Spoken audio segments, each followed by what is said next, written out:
الكربراتير بيخر منك بنزين وعايز تغيره، قبل ما تغيره شوف الفيديو ده هيفيدك كتير قوي. حاجة مهمة جدا. أول حاجة هتفك الثلاث مسامير طبعا بتوع الكوباية. بص منظر العوامة، بص منظر العوامة عامل ايه.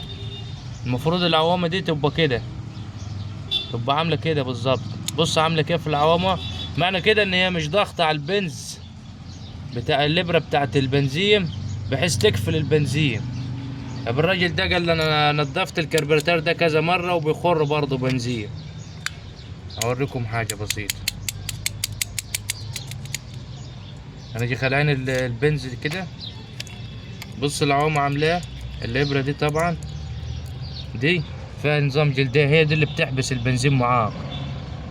بص هنا من ورا، شايفين البنز ده مع كتر الطلوع والنزول خرم ايه، خرم العوامة.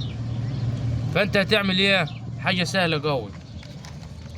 برضو لو في روايش هنا برضو او البكان ده يعني بكانه مش عدل، مسمار صلب زي كده، هتشطره كده بالصاروخ او يكون مشطور، وهتجيه ممشط هنا شوية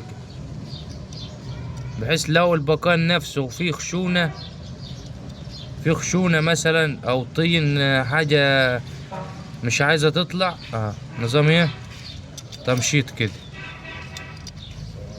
سلام الله وبركاته. تعالى يا حبيبي. دقيقة ولا حاجة. بعد كده هتنفخ نفخة نظيفة. العوامة دي تتغير دي.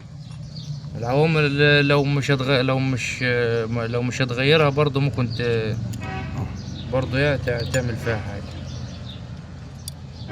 المفروض تتغير العوامة دي اللي هي البنز خرمها. تجيب مفك زي كده، تيجي رافع العوامة كده بإيدك وتيجي ضغط عليها كده. شايفين عملت ايه؟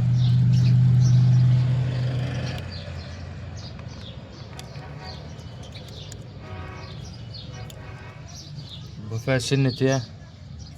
رفع سنة بحيث البنزين يملى معاك اياه.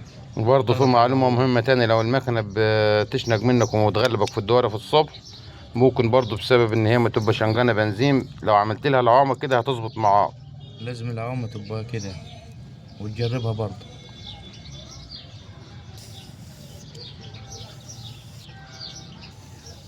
لازم ترفع العوامة دي كده تطلع معاك هوا عشان ما تقفلش وبعد كده ما تقبلش بنزين اصلا.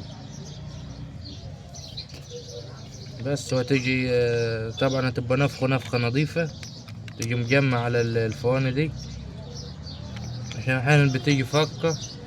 حتى لو كربيراتير زيرو لازم تفكه، تشيك على العوامة دي زي ما بنقول، وتربط برضو على على الفواني، وكده مش هتاكل معاك بنزين ان شاء الله.